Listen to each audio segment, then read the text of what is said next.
When I first booted up Crimson Desert, I didn't like it.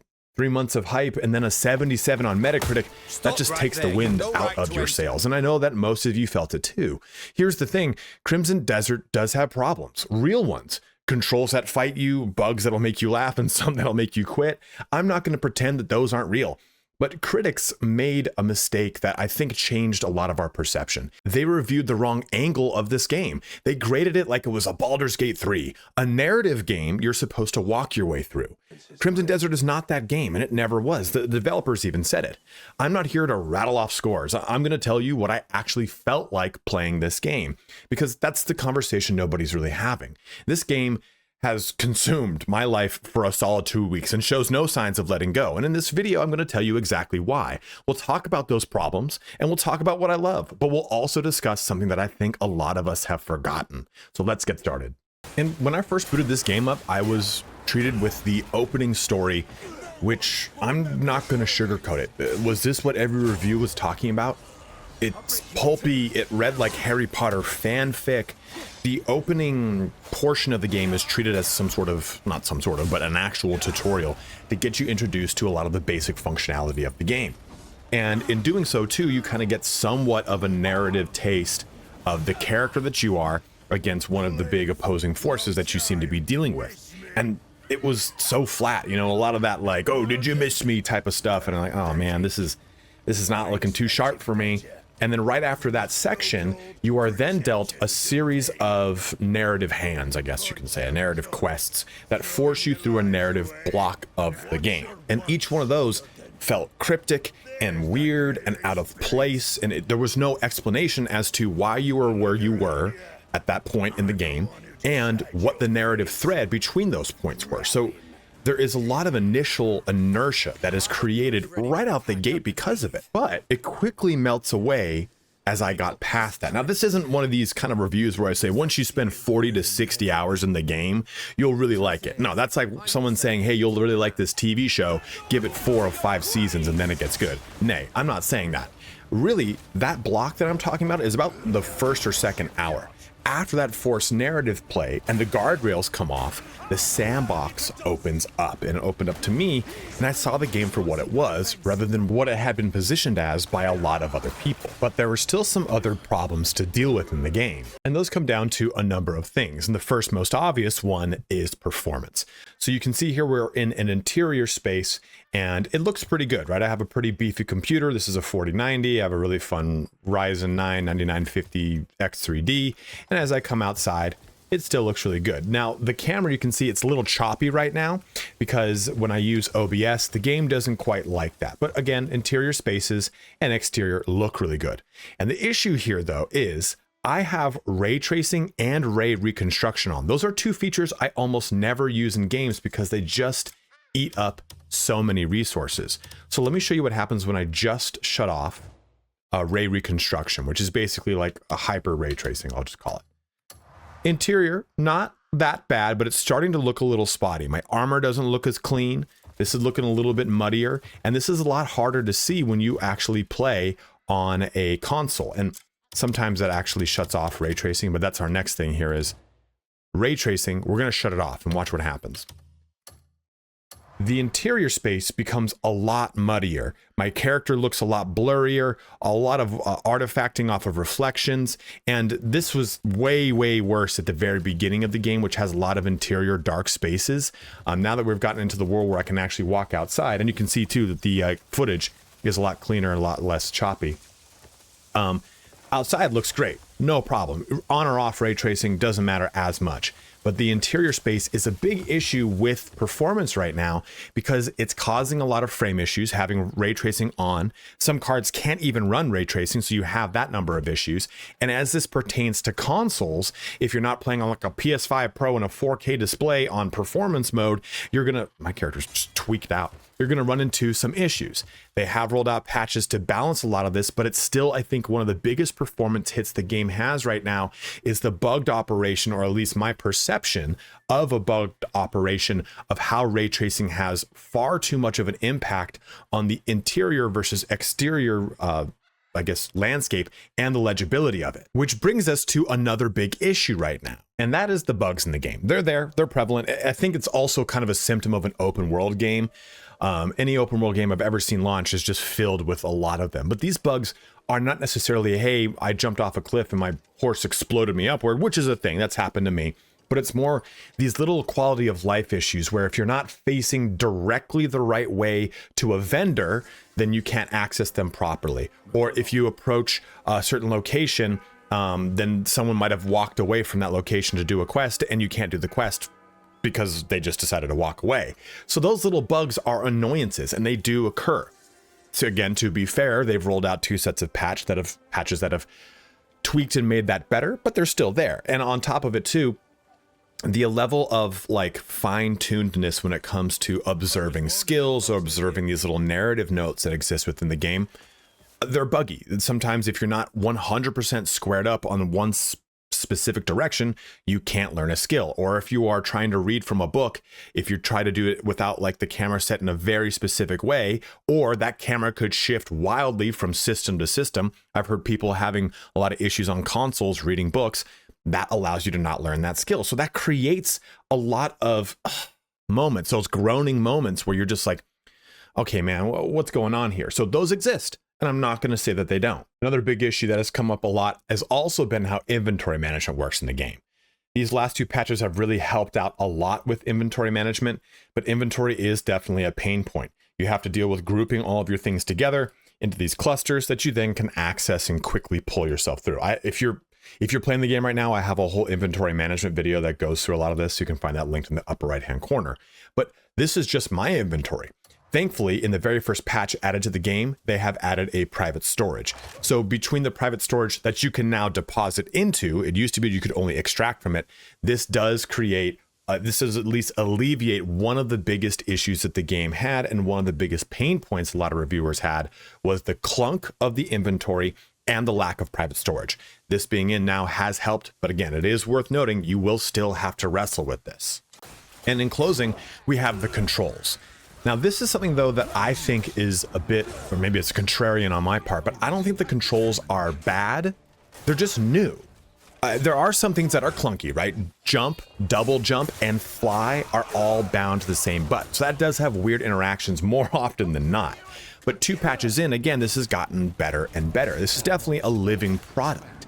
And these controls, the issue I think that a lot of people are having with them is that they don't fit the control schemes of a lot of other games in this brand. Like they don't fit how a Skyrim plays on a console, how a Witcher plays on a console, or an Elden Ring that plays on a console. 3 of the more larger games of this ilk that people usually use as comparison points. So these controls, again, they don't fit that mold, so they feel awkward. There is also a patch rolling out that is going to allow us to configure these controls, which I think kind of breaks apart some of the awkwardness in there and allows us to kind of repave this towards our own muscle memory. But I think that what the controls is, the biggest issue with the controls is that we've forgotten how to adapt to new things. And because of that, we've forgotten how to play open world games. And I think honestly, this is the biggest crux of the entire video. You know, like this is kind of why I made it. I remember 11/11/11, right? November 11th, 2011. Skyrim comes out, it's a launch. I bought the game. I got it at midnight. I sat down to play. I played until 6 in the morning, then woke back up like 3-4 hours later and kept playing. But when I played that game, you know, game just drops you in. You're sitting there in a sandbox. You have a really kind of wonky opening, right? And then you can do whatever the hell you want. I followed the story a little bit. I got to a mountain. I learned the dragon's thum, or the shout, right? And then I didn't touch the story.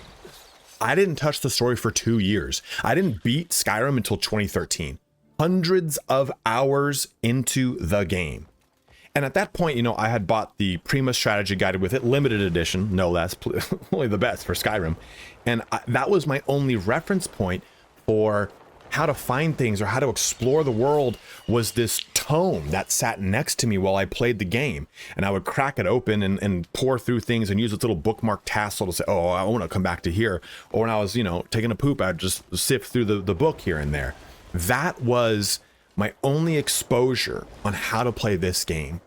And I think that's kind of it, right? Like, we are so surrounded and bombarded by that stigma of how to play games right now. Look at Grand Theft Auto and Red Dead Redemption. I've not beaten a single one of those games, but I love them all the same, right? I've played so much of all the Grand Theft Autos. I've played all of the Red Dead Redemptions and even the Red Dead Revolver. Red Dead Revolver is not an open world game, but still my point remains. And I've never beaten them. I don't think you're supposed to beat them. I don't know if they were developed to be beaten even. And I couldn't tell you the story of any of them that really kind of stuck with me. What stuck with me was spending the hours on end I used to spend in Vice City on a motorcycle on the airport, or in the airport on a runway, just going up and down, listening to a flock of seagulls. That had nothing to do with the narrative of the game. And I think we're so bombarded with gaming metas, the best build, the way to play from publications, YouTubers, streamers, and I'm guilty of it. I make guides on my YouTube channel. I try to make those guides be general guides on how systems work, rather than if you don't play like this, then you're not playing the right way. But those guides are what I think erode at how open world games are supposed to be consumed. And they're supposed to be consumed in an open world fashion, with exploration, with, hey, that looks like a really cool thing over there. Let me go look at it and explore it. Or you know what? I don't understand what this icon means. I'm just going to go take a look at it. And Crimson Desert has that to the 10th umpteenth degree. There's puzzles everywhere. You go somewhere and you bump into something that starts glowing. You're like, great, cool. I've just locked myself into a logic puzzle for the next 30 minutes. Those logic puzzles are challenging, but they're by no means the prime way to play the game. There are lots of puzzles, but there are legendary beasts that you can ride and mount. There's a farm you can build. There's all sorts of stuff that I had no idea was even in the game, and I had been following it so closely.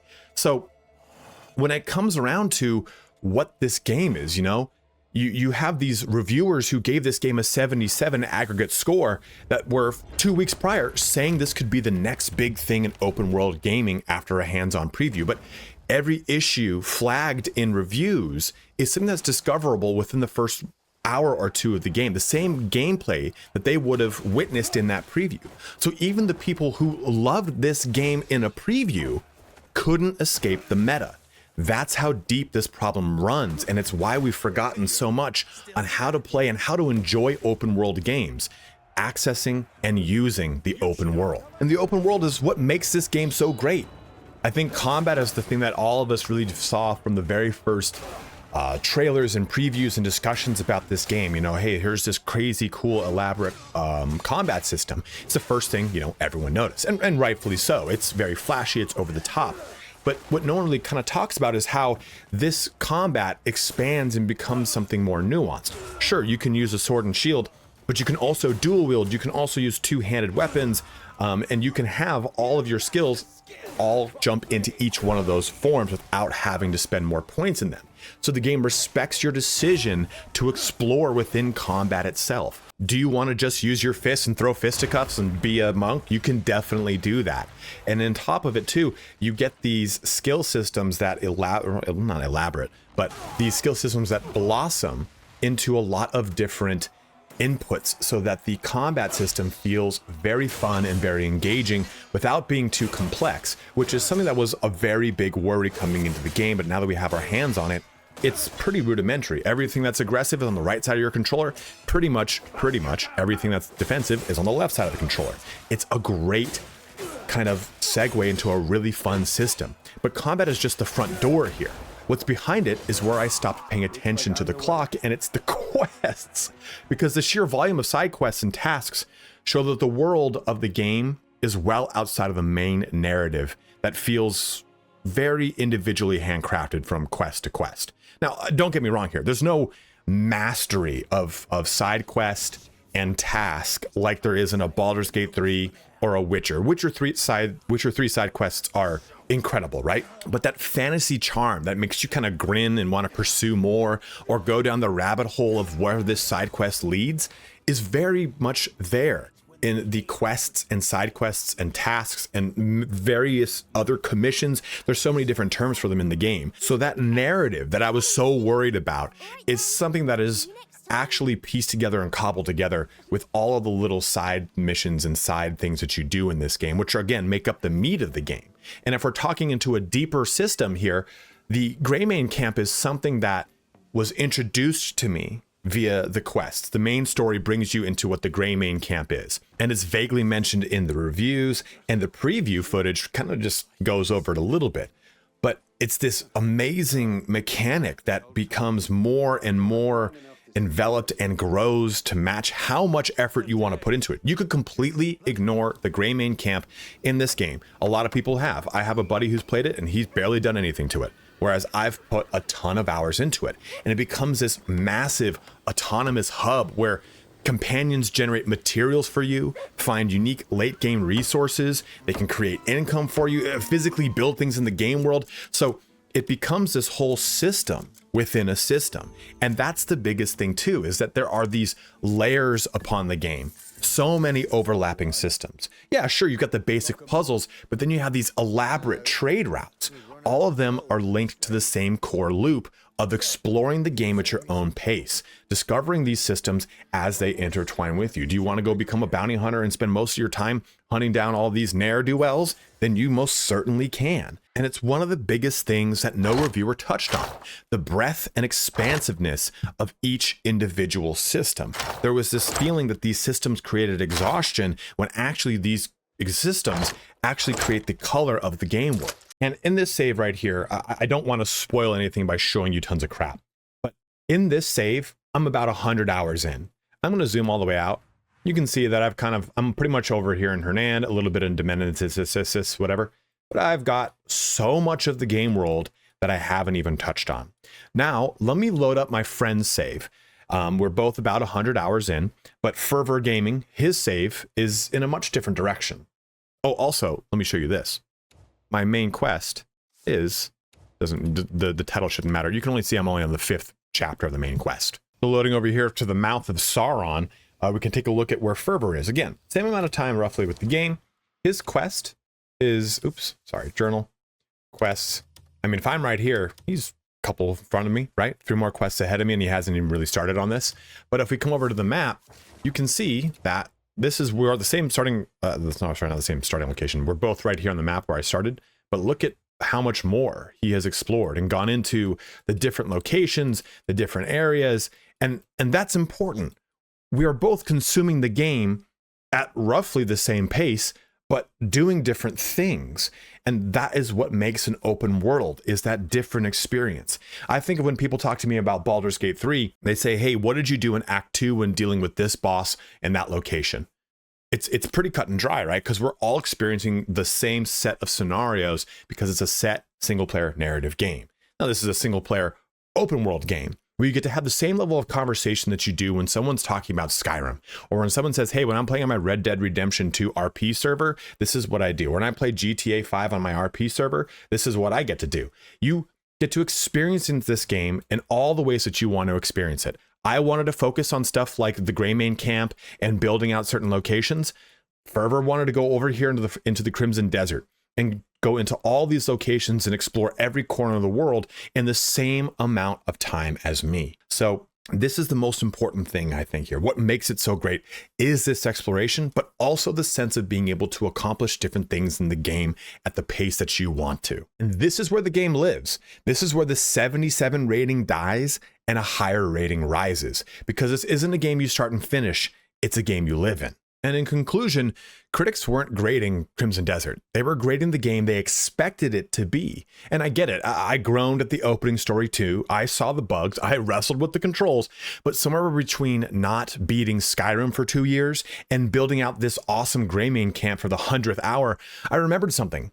This game doesn't need you to finish it. It doesn't need you to follow its story. It needs you to let go of the checklist, ignore the aggregate score, and ask yourself, when was the last time a game actually surprised you and swept you away? Go in without a destination. Don't look up the best builds. Don't follow the main quest.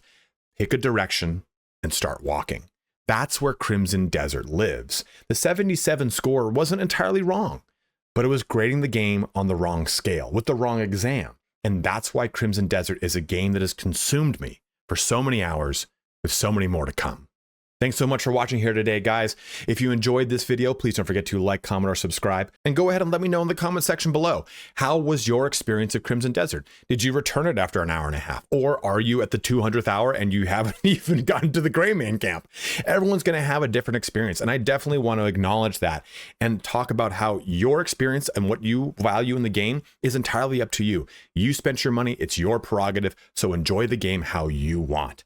Also, if you've not yet picked up the game, you can use my link below to Fanatical. You get a 15% discount, and 7% of every single purchase goes towards my mini Australian Shepherd Roman because he makes the rules in this damn house. But don't forget to check me out on Twitch, linked below as well, where I stream this game and plenty of others. But as always, thank you so much for watching here today. Have a good one and take care.